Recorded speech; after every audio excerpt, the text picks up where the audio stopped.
हमारे YouTube channel में आप सभी का स्वागत है। आज बात करेंगे अवतल दर्पण द्वारा प्रतिबिंब का बनना।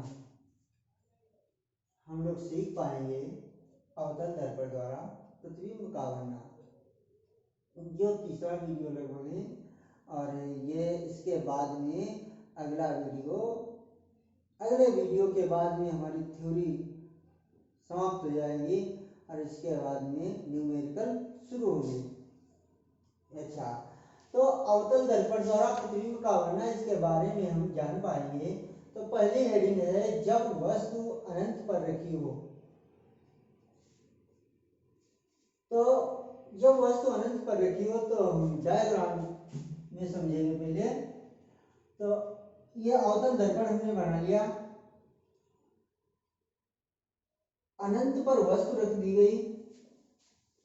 अनंत से चलने वाली जो प्रकाश की किरणें अवतल दर्पण से टकराने के पश्चात या परावर्तन के पश्चात या चिकने तल से टकराने के पश्चात जिस बिंदु पर जिस मुख्य अक्ष को काटती हैं उसे फोकस कहते हैं, और फोकस पर ही प्रतिबिंब बनता है। यह पहले हेडिंग की बात है। हमारे जो प्रतिबिंब बना है यह मुख्य फोकस पर ही बना है। वस्तु कहाँ रखी है? अनंत पर। वस्तु का प्रतिबिंब कहाँ बना है? मुख्य फोकस पर।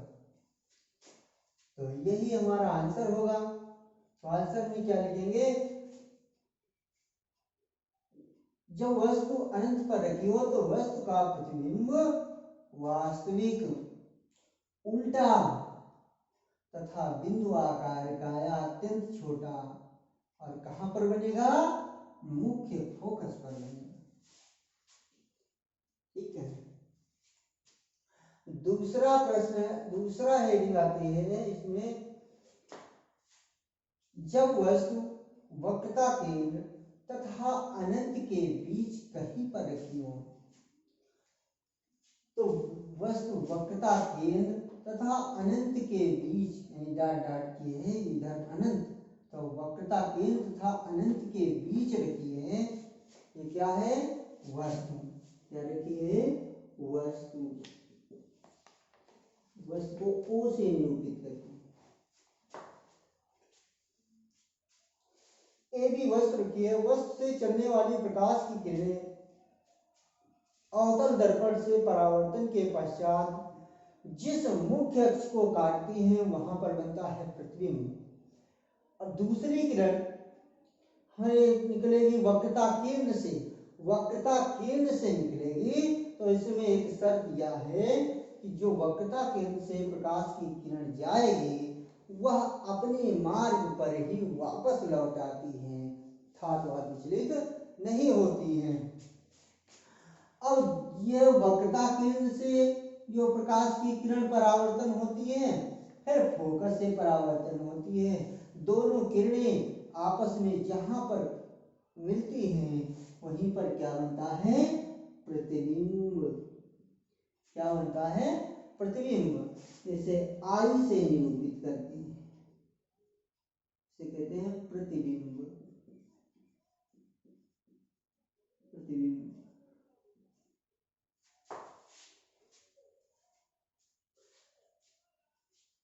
तो हम समझ गए, जब वस्तु वक्रता केंद्र तथा अनंत के बीच कहीं पर रखी हो तो वस्तु का प्रतिबिंब क्या लिखेंगे? तो वस्तु का प्रतिबिंब, वस्तु का प्रतिबिंब, प्रतिबिंब। परीक्षा में 3 ही शब्द पूछे जाते हैं। तो वस्तु का प्रतिबिंब कहाँ बनेगा? तो जानेंगे कैसा बनेगा? वास्तविक,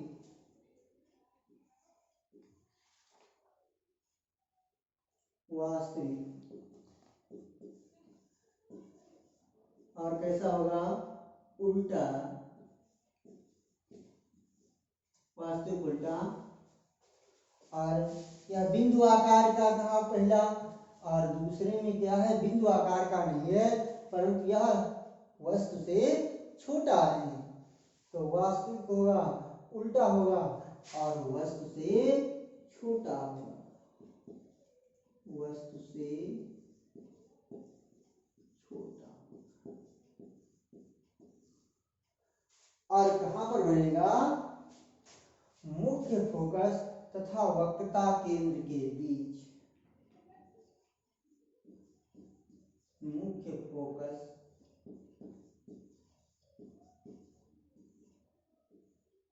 तथा वक्रता केंद्र के बीच।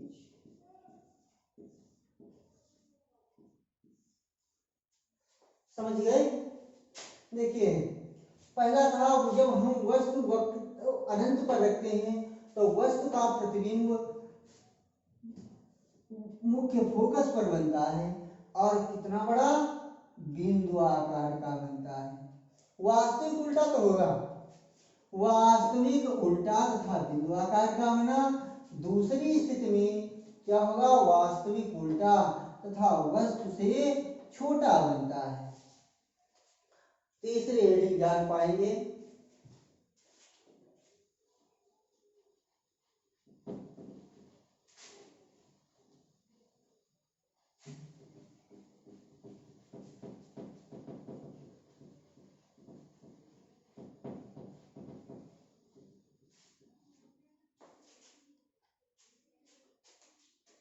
देखिए पहले अनंत पर थी वस्तु रखी, अब की वक्रता केंद्र था अनंत के बीच कहीं पर। अब तीसरी स्थिति में रखेगी वस्तु, कहाँ रखेगी? रखी जाएगी वक्रता केंद्र पर। तो तीसरी हेडिंग है जब वस्तु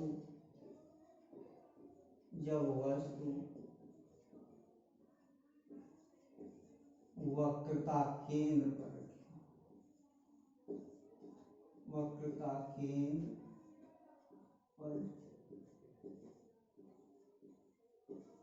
रखी हो।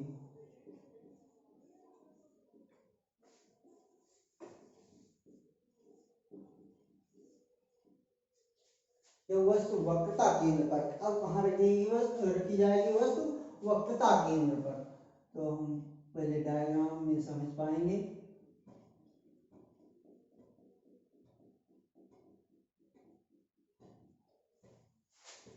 ये हमने बनाया अवतल दर्पण। अवतल दर्पण क्यों है? क्योंकि यह उभरे हुए तल पर कलई का लेप है। तो यह वक्रता केंद्र C और ध्रुव P और इधर इसे कहते हैं CP, मुख्य अक्ष। और वस्तु कहाँ रखी है? AB, यहाँ पर एक वस्तु रखी है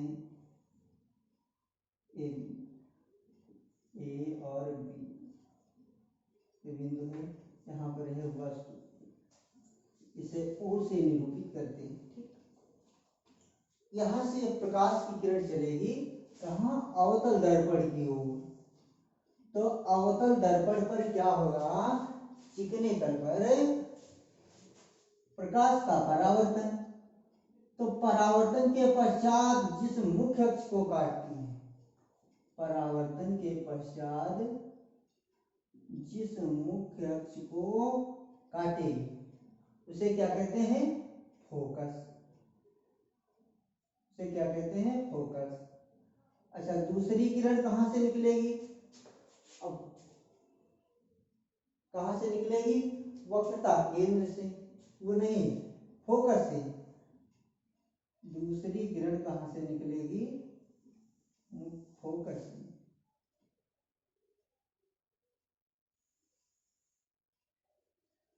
परावर्तन के पश्चात जिस जहां पर मिलती है वहीं पर क्या बनता है?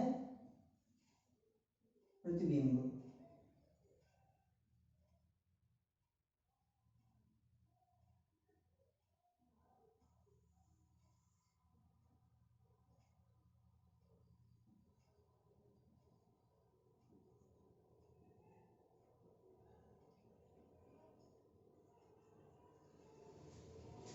हमने बनाया यह वस्तु वक्रता केंद्र पर रखी हो तो वस्तु का प्रतिबिंब कहाँ बनेगा, तो वस्तु का प्रतिबिंब प्रतिबिंब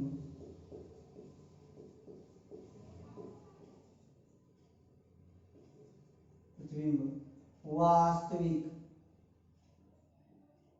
वास्तविक और उल्टा उल्टा तथा वस्तु के समान आकार तथा वस्तु के समान आकार का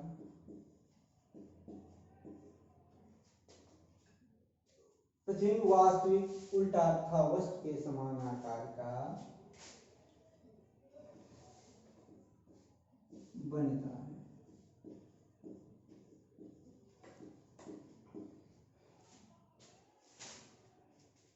ठीक, जब वस्तु वक्रता केंद्र पर रखी हो, जब वस्तु वक्रता केंद्र पर रखी हो तो वस्तु का प्रतिबिंब, तो वस्तु का प्रतिबिंब या है इसे कहते हैं, इसका नाम देते हैं A1 B1, यह वस्तु का प्रतिबिंब है, इसे I से निरूपित करते हैं, इसे कहते हैं प्रतिबिंब। प्रतिबिंब इसमें भी एक छूट गई A1 B1, इसका नाम, वस्तु का नाम A और B, इसमें है A1 और B1। ठीक, तो वस्तु का प्रतिबिंब A1 B1 बनता है। हम तीसरी हेडिंग को जान पाए जो वस्तु वक्रता केंद्र पर रखी हो। यहाँ हमारा ये टॉपिक है, ये प्रश्न है, बहुत इम्पोर्टेंट प्रश्न है, बहुत महत्वपूर्ण है, कई बार परीक्षा में आया है। चौथी हेडिंग जानिए,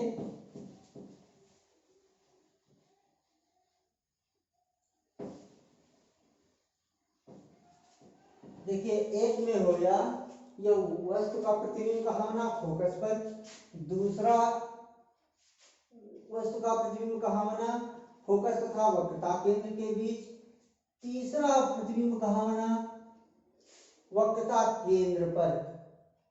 और चौथा देखिए प्रतिबिंब कहाँ बनेगा, तो पहले वस्तु कहाँ पर रखी जाएगी, वस्तु को हम जानेंगे, पहले अनंत पर रखी गई, फिर वक्रता केंद्र तथा अनंत के बीच रखी गई, फिर तीसरी हेडिंग में वक्रता केंद्र पर रखी गई, और चौथी हेडिंग में जानेंगे वक्रता केंद्र तथा फोकस के बीच रखी जाएगी। क्योंकि जितनी वस्तु दर्पण की ओर बढ़ती जाएगी प्रतिबिंब उतना ही दर्पण से दूर हटता जाएगा, प्रतिबिंब उतना ही दूर हटता जाएगा और उसके साथ साथ आकार में बड़ा होता जाएगा। तो हम जानेंगे जब वस्तु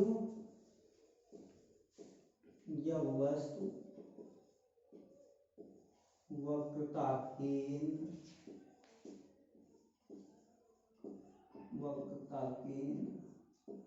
तथा मुख्य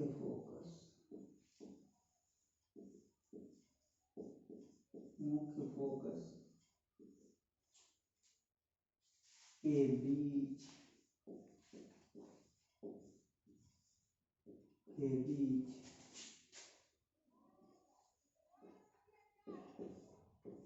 कहीं पर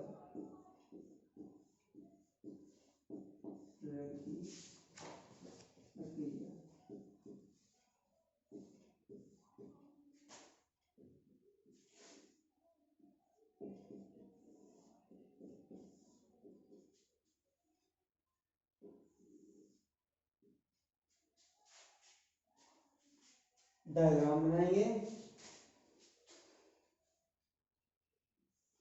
ये अवतल दर्पण बना लिया। और इसके बाद में ये वक्रता केंद्र सी, ध्रुव पी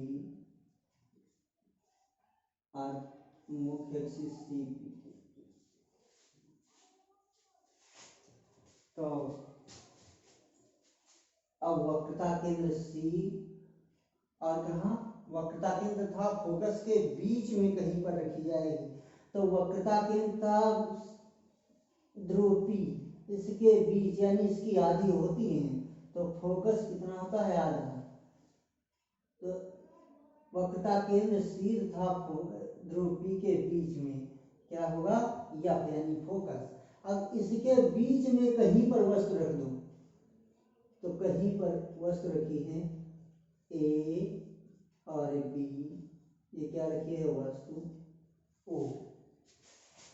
अब यहाँ पर क्या होता है कि दर्पण की ओर प्रकाश की किरणें चलेंगी और परावर्तन के पश्चात कहाँ से गुजरेंगी, मुख्य फोकस से गुजरेंगी। और दूसरी किरण यहाँ पर क्या हो एफ। अब दूसरी किरण कहाँ से गुजरेगी, फोकस से होकर के, फोकस से होकर के गुजरेगी और परावर्तन के पश्चात सीधी चली जाएगी।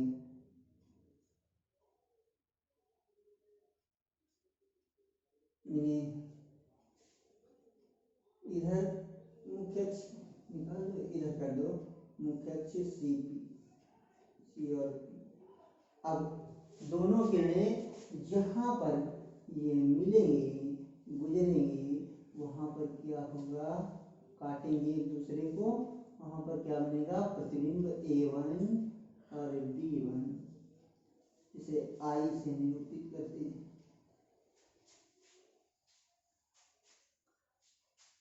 समझ पाए, वस्तु वक्रता केंद्र तथा मुख्य फोकस के बीच कहीं पर रखी जाए तो वस्तु का प्रतिबिंब कहाँ पर बनेगा, तो वस्तु का प्रतिबिंब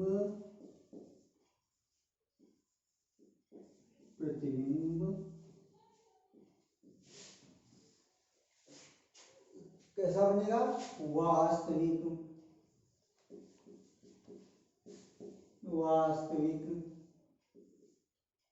और कैसा बनेगा उल्टा।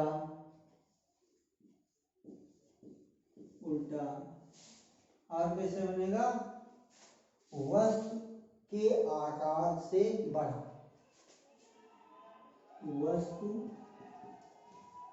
के आकार से बड़ा। और कहां पर बनेगा, वक्रता केंद्र तथा अनंत के बीच। कहां पर बनेगा, वक्रता केंद्र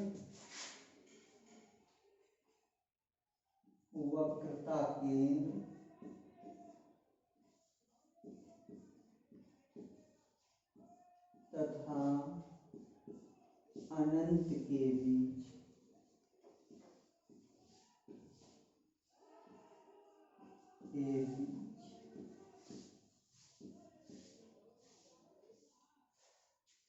ठीक है, जब वस्तु वक्रता केंद्र तथा मुख्य फोकस के बीच कहीं पर रखी जाए, वस्तु वक्रता केंद्र तथा फोकस के बीच कहीं पर रखी जाए तो वस्तु का प्रतिबिंब वास्तविक, तो वस्तु का प्रतिबिंब वास्तविक उल्टा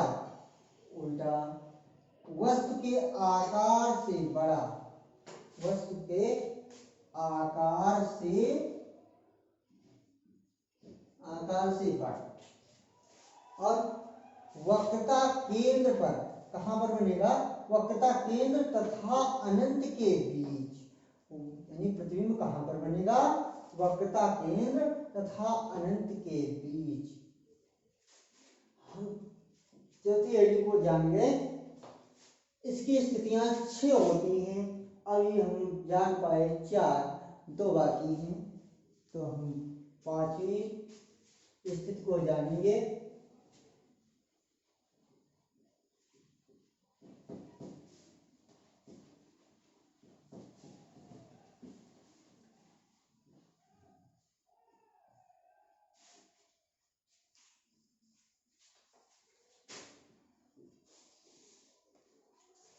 अब देखिए, अब वस्तु पहले वक्रता केंद्र था मुख्य फोकस के बीच में रखी गई थी।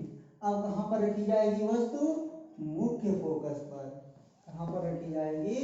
मुख्य फोकस पर। तो हम लिखेंगे कि जब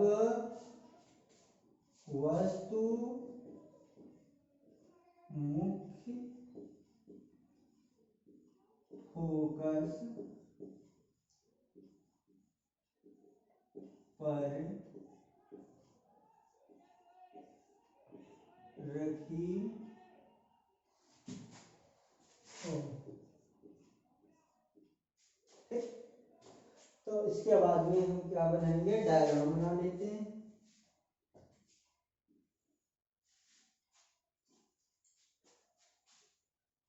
ये अवतल दर्पण बना लिया। अवतल दर्पण में अवक्रता केंद्र C एक बिंदु और ध्रुव P, ठीक। और C और P से गुजरने वाली रेखा को क्या कहते हैं? CP यानी मुख्य अक्ष। अब CP मुख्य अक्ष, अब वस्तु कहाँ पर रखी जाएगी? मुख्य फोकस पर। तो मुख्य फोकस हमारा कहाँ होगा? वक्रता केंद्र तथा P के बीच यानी मध्य बिंदु को फोकस कहते हैं। तो यहाँ पर क्या बना है? Focus F। तो इसके बीच में हम वस्तु रख लिए छोटी A और B। ये क्या है? वस्तु। अब फोकस इस पर क्या होगा? प्रकाश की किरणें चलेंगी दर्पण की ओर और परावर्तन के पश्चात ये कहाँ जाएंगी? कहाँ पर जाएंगी? मुख्य फोकस से गुजर जाएंगी। दूसरी प्रकाश की किरण कहाँ से गुजरेगी? वक्रता केंद्र से। तो वक्रता केंद्र से जाएगी और ये आपस में मिलेंगी नहीं प्रकाश की किरणें, ठीक है। इसे जानना चाहिए डॉट डॉट करके, यानी ये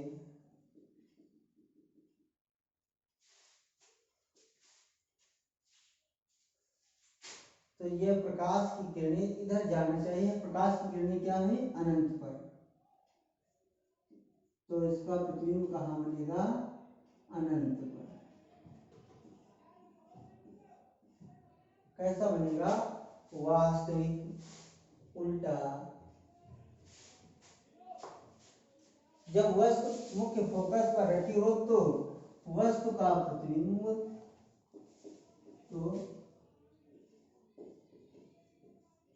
वस्तु का प्रतिबिंब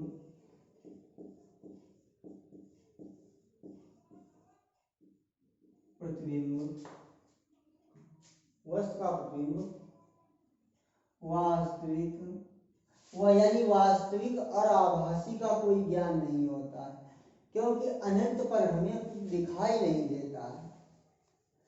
तो वस्तु का प्रतिबिंब लिखते हैं तो वस्तु का प्रतिबिंब वास्तविक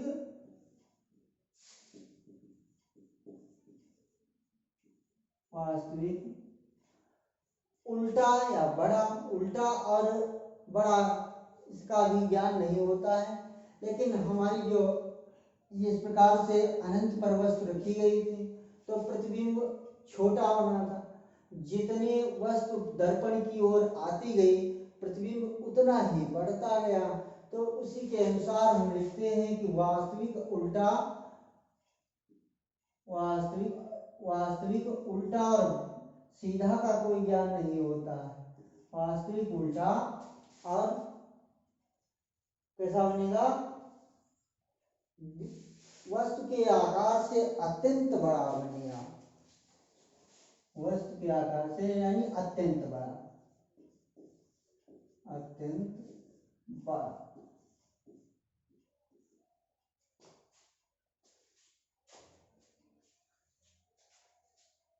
तो जब वस्तु मुख्य फोकस पर रखी हो तो वस्तु का प्रतिबिंब वास्तविक, उल्टा तथा अत्यंत बड़ा बनता है।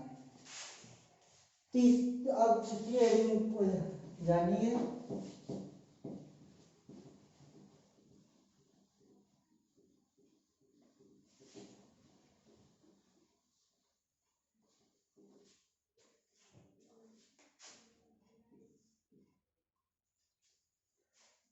अब वस्तु कहाँ रखी जाएगी? फोकस तथा ध्रुव के बीच में कहीं पर। जब वस्तु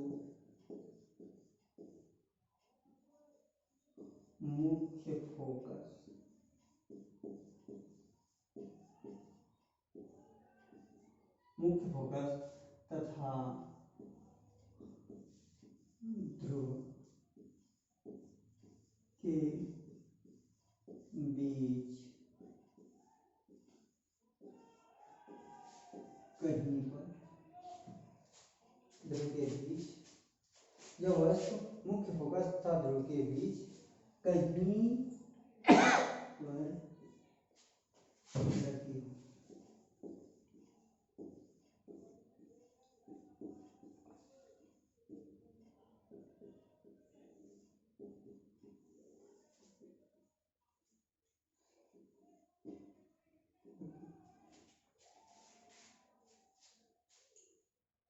बहुत महत्वपूर्ण प्रश्न, ये डॉट खींच लिया, अवतल दर्पण बन गया।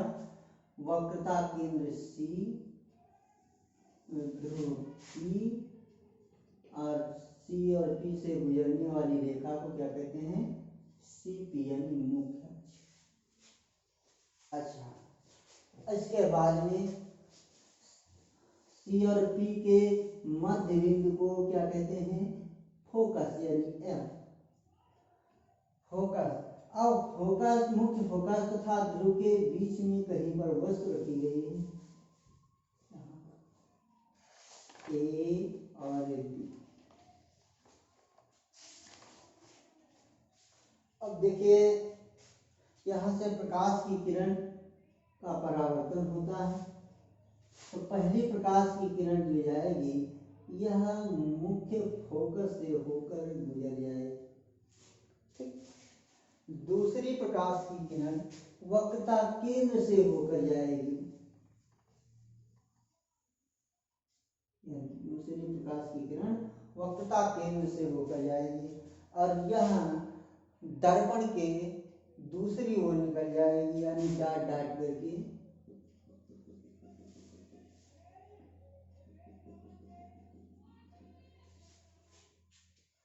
तो यहाँ पर क्या होगा कि जहाँ पर यह प्रकाश की किरणें मिलती हैं या मिलती हुई प्रतीत होती हैं, उसे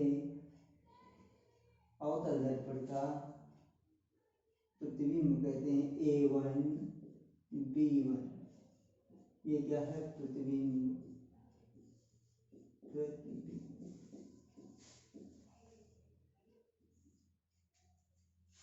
ये क्या है? वस्तु, यानी O।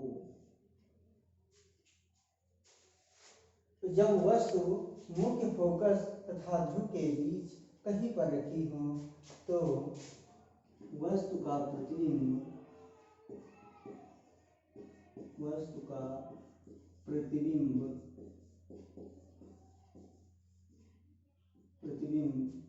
कैसे बनेगा? अब पहले बनता था वास्तविक, हेडिंग में अब इसमें आया है वास्तविक नहीं होगा। क्यों? क्योंकि वस्तु का प्रतिबिंब दर्पण के दूसरी ओर बन रहा है, तो कैसे बनेगा? आभासी। कैसे बनेगा? आभासी। अब जब दर्पण के दूसरी ओर बनेगा तो कैसा बनेगा? इसमें बना था उल्टा, अब यहाँ पर बनेगा सीधा, आभासी सीधा सीधा तथा कैसा बनेगा, वस्तु के आकार से अत्यंत बड़ा यानी विवर्धित बड़ा। कैसे बनेगा, अत्यंत बड़ा, इसमें भी लिख देंगे अत्यंत बड़ा, अत्यंत बड़ा। तो हम छठी हेडिंग को जान पाए, जब वस्तु मुख्य फोकस तथा ध्रुव के बीच कहीं पर रखी हो तो वस्तु का प्रतिबिंब आभासी सीधा, आभासी क्या बनता है, क्योंकि दर्पण के दूसरी ओर बन रहा है प्रतिबिंब, और तो आभासी सीधा। अच्छा, दर्पण से, दर्पण की ओर जिधर वस्तु रखी है यदि प्रतिबिंब उधर बनता है तो यह कैसा बनेगा, वास्तविक। और कैसा बनेगा, उल्टा। दर्पण के जब दूसरी ओर बन रहा है, या दूसरे तरीके से कहते हैं कि हमारा जो मुख्य अक्ष के नीचे प्रतिबिंब बनेगा वह बनेगा उल्टा, और दर्पण के ये मुख्य अक्ष के ऊपर बनेगा तो बनेगा सीधा। यानी इसके दो तरीके, या प्रतिबिंब हम दो तरीके से पहचानते हैं।